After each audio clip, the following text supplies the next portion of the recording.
കഴിഞ്ഞ ദിവസം കടയിൽ പോയപ്പോൾ കുറച്ച് സ്വീറ്റ് പൊട്ടേറ്റോ വാങ്ങിച്ചിട്ടുണ്ടായിരുന്നു, നമ്മുടെ സ്വന്തം മധുരക്കിഴങ്ങ്. അപ്പോൾ ഞാൻ വിചാരിച്ചു അതിനെ അവിച്ച് ഒരു ഉള്ളി ചമ്മന്തിയോട് ഉണ്ടാക്കാമെന്ന്.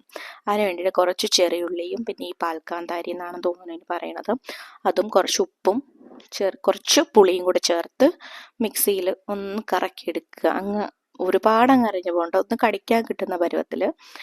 എന്നിട്ട് അതിനകത്തേക്ക് ആവശ്യത്തിന് ഉപ്പ്, മതിയായില്ലെങ്കിൽ ഉപ്പൂടെ ചേർക്കാം. പിന്നെ നമ്മുടെ സ്വന്തം വെളിച്ചെണ്ണ ഇതുകൂടെ ചേർത്ത് അങ്ങ് മിക്സ് ചെയ്തെടുക്കുമ്പം നല്ല സുന്ദരമായിട്ടുള്ള എന്ത് കിട്ടും, നല്ല ഉള്ളിച്ചമ്മന്തി കേട്ടോ.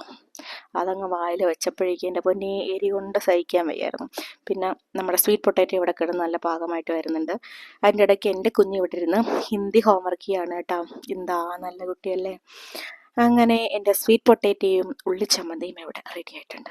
അതിനുശേഷം ഞാൻ മീനൊക്കെ കഴുകി മീൻ നന്നാക്കി അതിന് കറിയൊക്കെ വെച്ചു, മീൻ കറിയും വെച്ചു, മീൻ കുറച്ചെടുത്ത് പൊരിക്കുകയും ചെയ്തു. പിന്നെ പയറും ക്യാരറ്റും കൂടെ ഒരു തോരൻ ഉണ്ടാക്കി.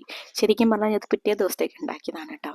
പക്ഷേ ഇതിൻ്റെ കറി തിളയ്ക്കുന്ന മണം കണ്ടപ്പോൾ എനിക്ക് സഹിക്കാൻ വയ്യാതെ കുറച്ചിരുന്ന് ചോറിനെടുത്ത് ഞാൻ കഴിച്ച്.